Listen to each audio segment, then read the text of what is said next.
బుద్ధికి జ్ఞానం అందినప్పుడే ప్యూర్ అవుతుంది. ఏ జ్ఞానం అంటాలి? అందరూ ఆత్మస్వరూపులే. భగవంతుడు అంతటా ఉన్నాడు అని తెలుసుకోవడం మనసు ప్యూర్. గమనించుకోండి, భగవంతుడు అంతటా ఉన్నాడని తెలిసినప్పుడు మనం ఏ తప్పు పని చెయ్యం. ఆయన గమనిస్తున్నాడని ఇక్కడ మనసు ప్యూర్ అవుతుంది.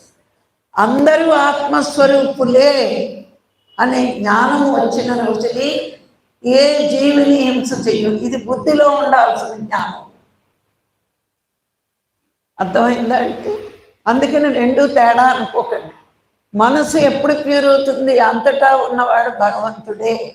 ఒక్క విగ్రహంలోనే కాదు, ఒక గుళ్ళోనే కాదు, సృష్టి అంతా ఉన్నవాడు అని తెలుసున్నప్పుడు ఎవడో తప్పు చేయడానికి ముందుకు రాడు. ఎందుకంటే చూస్తున్నాడు ఆయన సర్వాంతర్యాన్ని.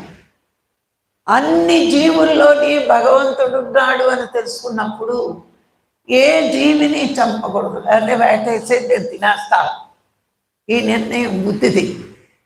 అందుకని బుద్ధిలో జ్ఞానం రావాలంటే అన్ని జీవులలోని భగవంతుడు ఉన్నాడు అని సత్యం, ఆ జ్ఞానం వచ్చినప్పుడు నేనే కాదు అందరూ భగవంతుళ్ళే ఈ జ్ఞానం మనకున్నప్పుడు ఏ జీవిని హింస చేయడానికి మన మనస్సు మన బుద్ధి ఒప్పుకోదు.